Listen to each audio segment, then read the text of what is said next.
Okay, folks, you ready? I think I've seen a few of you just a few minutes ago, right? Yeah, same group you found over. Okay, so this is a taster lecture. I have to warn you that I haven't really tailored this for students of your level of development. I've been asked to give a taster lecture, and that means to give you an example of the kinds of stuff you would do. This is from a first-year module called Political Analysis. What we do in that module, just to give it some context, what we do is we focus on power in the first semester and politics and its relation to politics, and we look at different thinkers' approaches to power and different ways of analyzing power. And then in the second semester, we focus on what are known as theories of the state.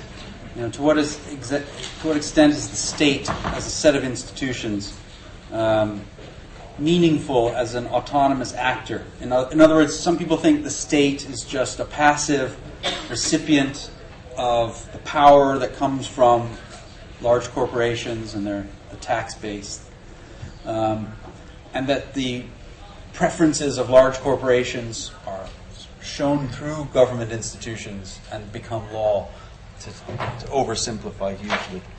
So we examine the role, theories of power, specifically theories of the state in the second semester, and we try to help students to develop political analytical tools by focusing on those concepts and theories of the state.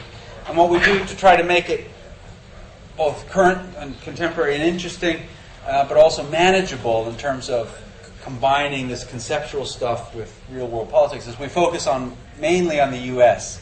as a case study, or a set of case studies, but focus on particular themes within U.S. politics. And one of the themes, naturally, given the contemporary political context, is the political importance of inequality. Socioeconomic inequality, wealth inequality, income inequality, and there's other forms of inequality, of course, that we'll mention. These are arguably the underlying fundamental political issue of our day. And we talked about Brexit the last time very briefly. Brexit obviously is to do with sovereignty. It's to do with our relationship with Europe, whether we want to be governed by Europe or independently. But it's also about immigration, which was the single biggest issue to do with, that explains the tendency of people to support Brexit. But in immigration itself, of course, it introduces important, contentious cultural elements to a political system, to a society, to a social system. But arguably what really underlines the political importance of immigration is really inequality. It's about poor or people, working class people with limited upward mobility, facing intense competition from people who are willing to work for less. And those issues matter more when the person who's willing to work for less is of a different national identity or culture. But it's really not about immigration. It's about the interaction between cultural difference and economic competition. And that's why inequality is so important. Inequality is also interesting as a political subject because, well, some people think it's natural. I mean, some of you probably think high levels of inequality are natural. There's lots of interesting biological and physics research that shows that natural systems, the development of the roots of a tree, are highly unequal. They're hierarchical. And some people think, well, that it's natural for society to lead to inequality. Some people have more wealth. Some people try harder. Some people are lucky and born with money and keep it and multiply it. And that's natural. It's the way the world works. And if we interfere with that, we're communists. It's not really like that, though, is it? But it does lead us to ask, is it coincidental that the U.S. and the U.K. are among the most unequal developed systems? Do you think that's curious? Does anyone think that's odd? Is that because That's just the way the best systems work. They're unequal.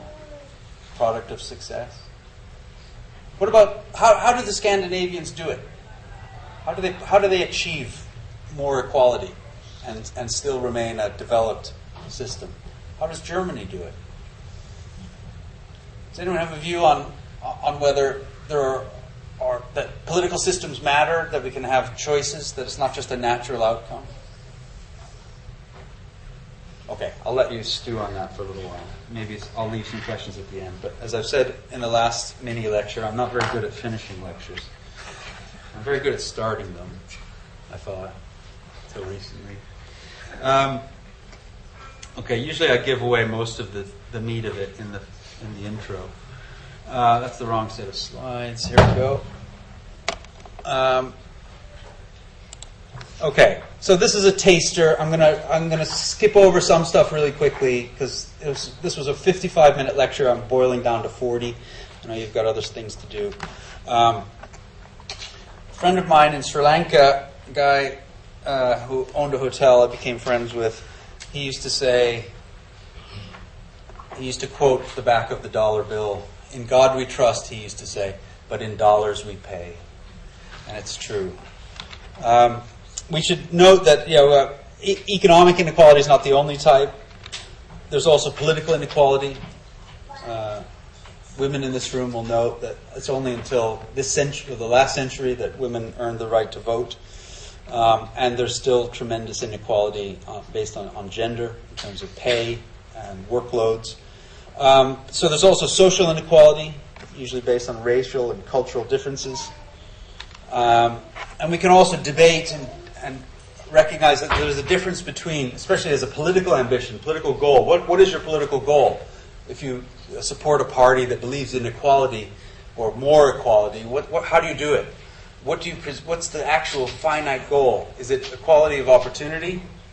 So we make sure schools and housing and health systems allow people to carve out their own future and have their own upward mobility? Or, conversely, should we be guaranteeing as a state to use taxation to redistribute income to achieve equality of outcome? Should we make everyone more or less middle class? So it's worth considering. We're focusing here mostly in the rest of this lecture on economic inequality and wealth and income inequality. But these other forms of inequality often intersect. And that's a really important point, especially I'll kind of come to in the last part of the lecture, when we look at the interaction between social equality or gender inequality and economic inequality. It's a really interesting interaction effect. And it explains a lot of the trajectory of some of the systems that are moving more towards inequality. Okay. I'm not going to be able to, because this is a part 2 of a lecture where we introduce things that we cover in the course in more depth, which are focuses on dimensions of power and inequality. So if I have time, I will skip to those slides, but I may have to skip those components of this. Okay, so now again, referring back to what I said earlier about why you do a politics degree or IR degree, and what separates the kind of analysis that comes from the study of politics in a scientific way from the kind of accumulation of opinion, is this kind of thing. We look at long-run trends, historical, in this case, economic data. And this graph, this weird fish, is probably familiar to some of you who are interested in this topic. But it's quite interesting in terms of comparative historical development. Because, and again, the details, this is online stuff, Mother Jones. But it's based on Thomas Piketty and Emmanuel Saez. These are two of the leading economists that are studying inequality. And what they point out, with many others, is that the levels of inequality now, and if you can't see that, what the line refers to on the top, the blue line refers to the percentage of income earned by the bottom 90% of the population. And the line at the bottom refers to the percent of income, the proportion of income earned by the top 10%. So what we can see is that the levels of inequality now, or towards 2012, where the share of the top 10% is 50% of all wealth, that proportion is quite similar to the proportion of inequality that existed during the last most tumultuous political period of the 20th century, preceding World War I, or part of it associated with World War I. In other words, the levels of inequality that existed just prior to the Great Depression, 1919, are very similar to the levels of inequality that exist now. And I don't think it's coincidental, and I think beyond this lecture, I think there's plenty of academic evidence to suggest that the politics of Brexit, the politics of the new radical right parties that are threatening European party systems, Trumpism, the phenomenon of Donald Trump being elected, these things are directly associated with the political outcomes of economic inequality, growing inequality, and the shattering of the American dream that's still mythical about upward mobility, Horatio Alger, about the shoeshine who can work his way up by getting a decent education, working hard, saving, being thrifty. That upward mobility, the ladder of upward mobility, academics studying politics and political economy have proven that that's just a myth. The dream is just that. It's a dream. The much better explanation of wealth in American society today is about how much you inherit. Heritable wealth. It's based on property inheritance and financial inheritance from your parents. That's what determines how well you do in the United States, on balance. It's not how well you do in school. It's not how well you do as an employee. We can see this over and over again. How did Jared Kushner, sorry, I'm digressing, and I'll probably not finish the lecture because of this, but I can't resist. Who can resist a rant these days? Jared Kushner, the president's son-in-law, and now chief advisor on the Middle East, no background in Middle East politics. How did he get into Harvard? With pretty average, above average grades. Anyone know how Jared Kushner got into Harvard? His dad sort of helped him in because he gave him money to the university. How much? Pardon? How much money did the convicted felon give to the Harvard endowment? Maybe like a few $100,000. I thought it was $2.5 million. That's small change, though, right? For Donald Trump got a meager loan of $1 million from his dad to get him started. So, okay. Anyway, what we're trying to do is to encourage you to think about the study of politics. First of all, it's not just about politics; it's also about economy, political economy, and a lot of our faculty members combine the two, and it's increasingly relevant.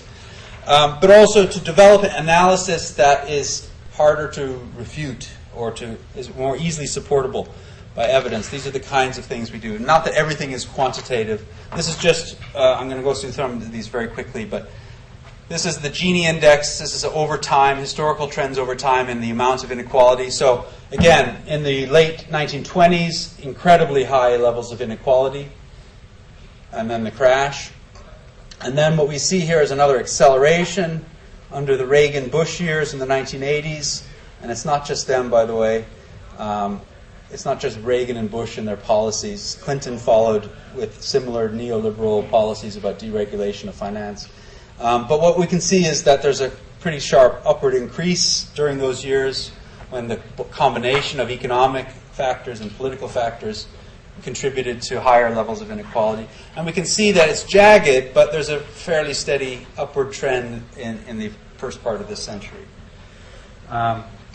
So inequality is getting worse. We can also reflect on the impact, or at least in this case, correlation. Let's not talk about causation, which requires much more challenging proof. But in terms of correlation, at least, what we can note is that the higher levels of inequality are associated, in time at least, with higher levels of political polarization. So I'm not going to go into the mechanics of the methods here, but what polarization means in this context is the extent to which Democrats respect Republican leaders, and vice versa. This is based on opinion polls. How much respect do you have, if you're a Republican voter, for the Democratic president? So there's maybe a bit iffy in terms of measurement and stuff. But on balance, what we can see is a pretty strong correlation between political polarization and inequality. In other words, a byproduct of a highly or gradually increasingly unequal system, political system or economic system, is a continuation of a high level of political party polarization. And again, what I said earlier is it's not surprising that in a context of deep polarization where Republicans hate Democrats and vice versa, it's not surprising that you get a contempt for politics, for mainstream politicians, and that enough enough voters are actually attracted to someone like Donald Trump as an alternative to the establishment. Sorry, that was a bit unfair. I apologize to all the idiots out there who voted for Trump. Okay, no. Okay, I'm going to skip that. Okay, so what we do in terms of trying to explain inequality in this kind of context is we focus on what we might call structural changes. What are structural changes? This is something that a concept or an approach to studying or differentiating different political factors that comes up over and over throughout your degree. What we mean by structural, an easier way to understand the difference between structural and other political factors is structural factors are things that governments of the day cannot readily change. So, governments can tweak the tax rate, but they can't really decide that corporate governance, or that corporations have to pay their employees more equally. They can try. But some of those things are structural in the sense that they're beyond the control of government. If a government did that, tried to impose something that radical, trying to limit executive pay, it's likely that a lot of companies would move abroad. So there are structural powers associated with the free market economy and the power of corporations to relocate, which are beyond the realm of day-to-day politics or the reach of ordinary legislation. That's a kind of an example of what we mean by structural changes. Some of these are more broad and historical and related to technology, but the kinds of things that people in our field tend to emphasize as proximate structural factors that explain the higher levels of inequality have to do with globalization, the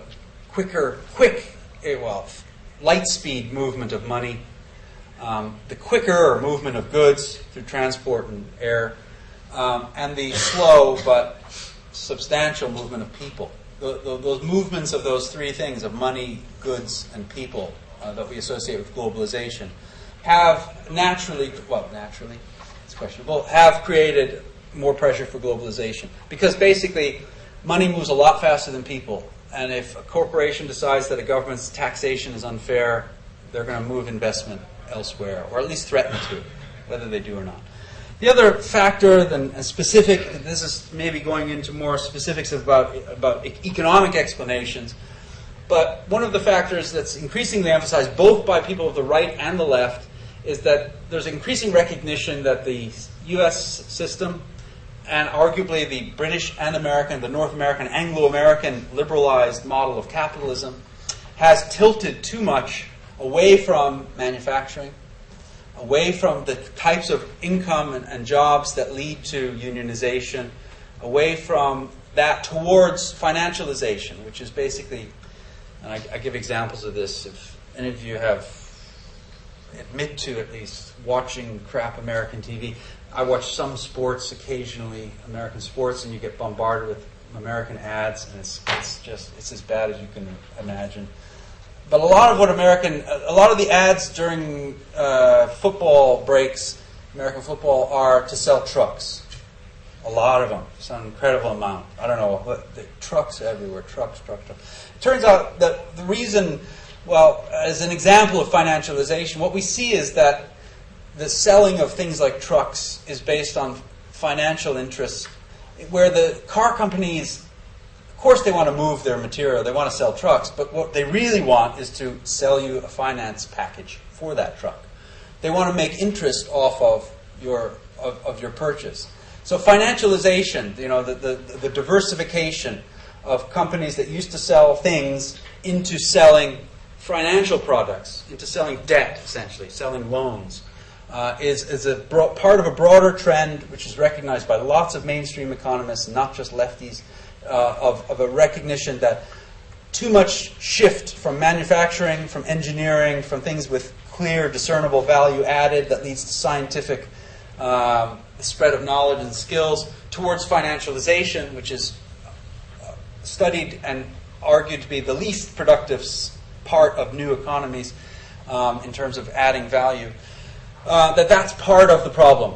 So you have huge banks with extremely high pay inequality rates, but also leading to the kinds of financialization and debt that encouraging people to use their houses as credit cards and to remortgage and things like that are associated with the financialization of the economy, and that leads to higher debt, higher levels of inequality, higher pay differentials among executives.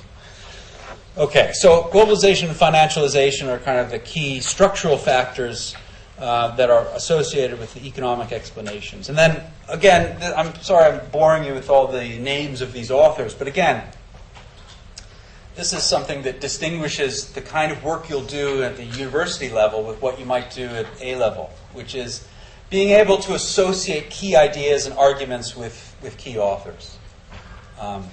That's one of the adjustments students often have to make. And then going further than that and being able to classify those authors into discernible schools of thought. But that's for another time. I have to step back from that a little bit because I've been helping my younger daughter study for her A levels. Is that fair? Am I not supposed to do that? I don't know. You tell me. Is that an ethical thing? I don't know. It's not in. It's in psychology. It has nothing to do with my field, right?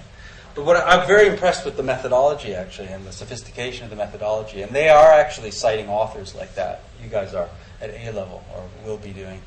So it maybe is not a big a jump as I'm suggesting in terms of engagement with scholarship and being able to substantiate your claims with authors that agree with you.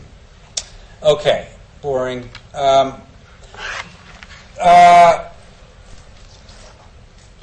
Yes, this is the specific evidence that's related to, again, it's from Piketty and Saez and Philippon, another author, where basically they're trying to show that it's not just globalization, but specifically financialization, that type of globalization, that type of economic activity, that is a strong correlate, at least, if not a contributor or cause of rising inequality. So what you can see is that, I'm sorry, the acronyms here are a mess, but trust me, that what the upward trend, the correlation is between the forms of economy which are based on finance and levels of income inequality. So as financialization goes up, we see inequality also rising.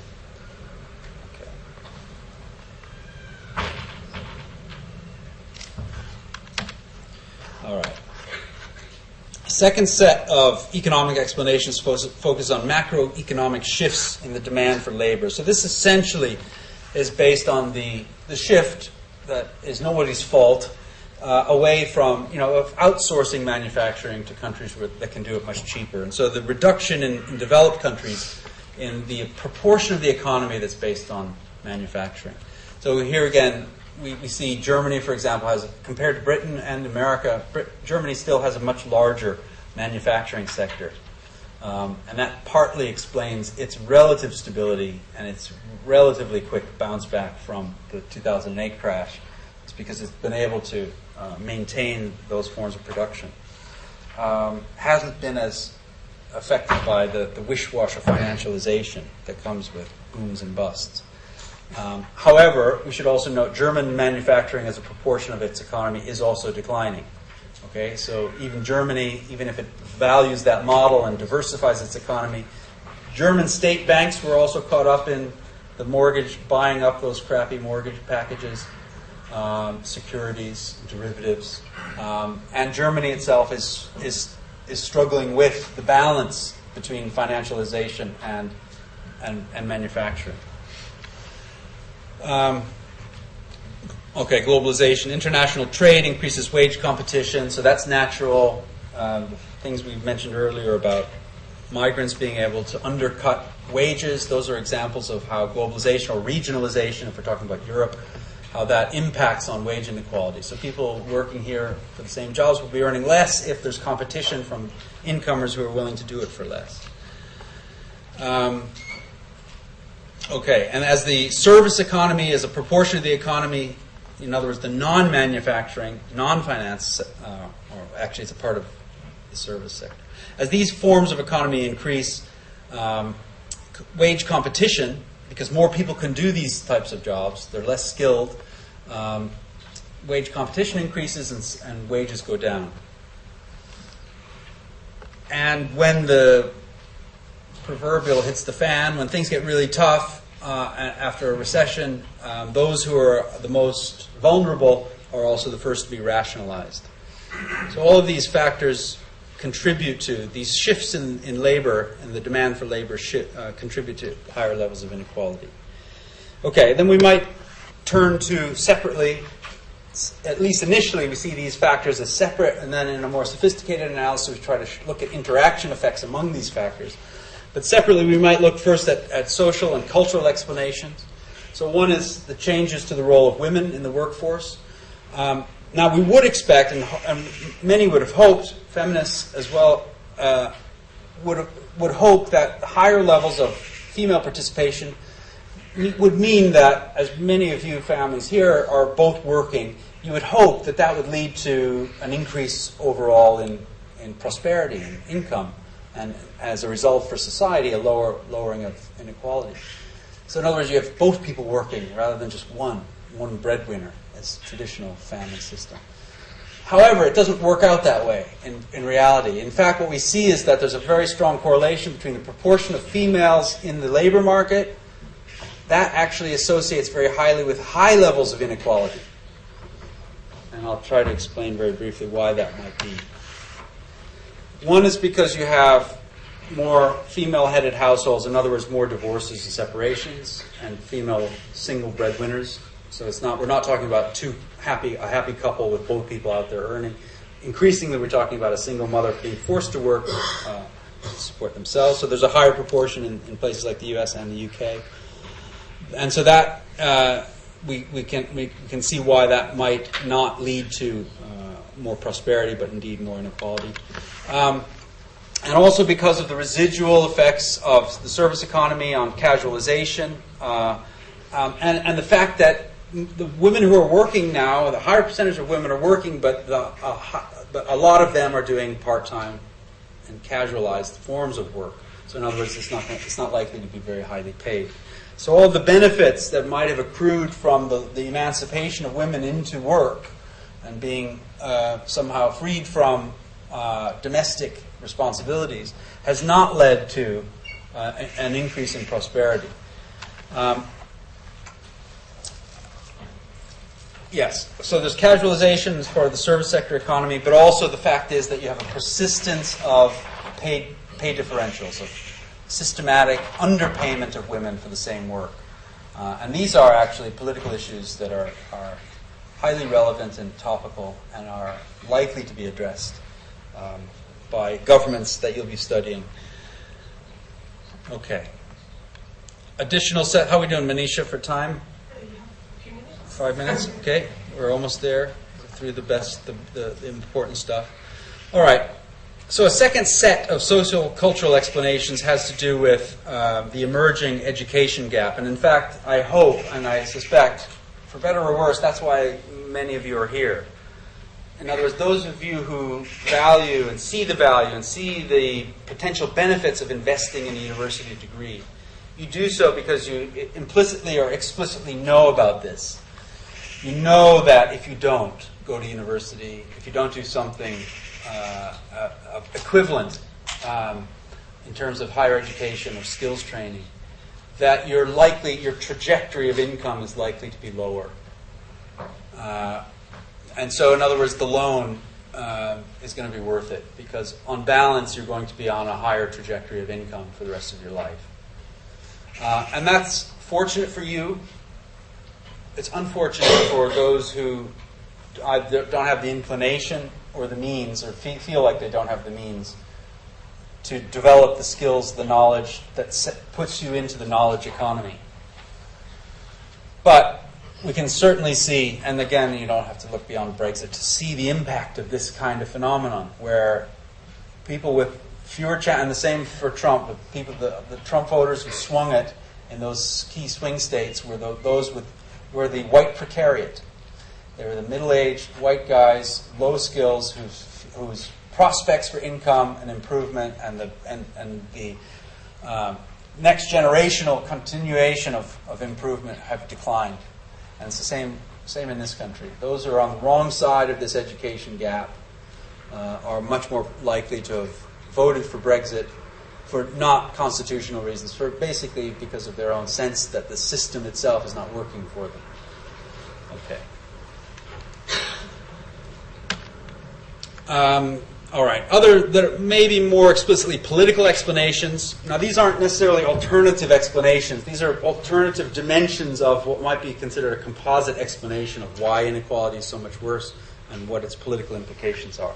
But one of the key factors that's pointed to by lots of scholars is that the decline of unionization, union power, and union membership, mainly because of the shift in the type of economy that goes on, the shift away from manufacturing, where you have large-scale workforces that are in the same place doing hard stuff and have similar issues and are brought together to try to appeal to owners for fair wages or better working conditions. Those kinds of conditions of employment have changed. When we're talking about service economies where you're working in a branch office far away from your boss or your colleagues, you're spread out. You don't, and by the way, within a service economy, you don't have clear distinctions between working class and lower middle class and middle class. It's all everyone seems to be sort of in a kind of a.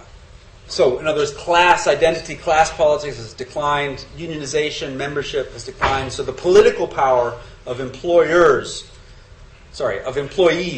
has declined relative to employers.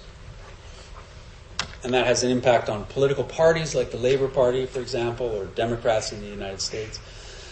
Okay, and then other political factors would specifically have to do with legislation about deregulation. And this is associated with Reagan and neoliberal, economically liberal politics of the U.S., the deregulation idea about freeing up industry, freeing up entrepreneurs from the control of government, that took a battering in the Reagan era and was continued by Clinton in the U.S.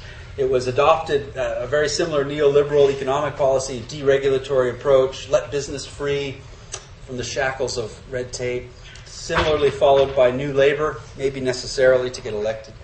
But the deregulation has basically increased the power of ownership at the expense of employees and tilted political power towards business. Okay, and these, as I suggested, these deregulatory phases continued in the Clinton-Bush era. Okay, and this is I'm going to stop here, but this is the kicker, I suppose. This is, and it's very hard to read, so I'm just going to explain.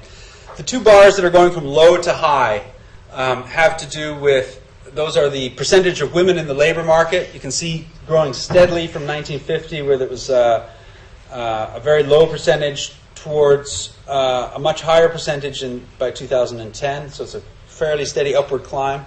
And the other growth of that trend follows pretty closely with the income inequality trend. It also goes from low at the left to high at the right. So again, it reinforces that idea that there's at least an association. We can debate causation, but there's a correlation between the proportion of women in the labor market and levels of inequality. And then the bars that are going from high on the left to lower to the right refer to the proportion of people employed in manufacturing and the proportion of workers that are members of unions. So manufacturing and union membership goes down in our era, and women in work and inequality go up. So these are examples of the kind of profound structural changes that are challenges to political systems. These are things that are not easy to solve. These aren't the results of mistakes made by dumb or self-seeking politicians. These are the results of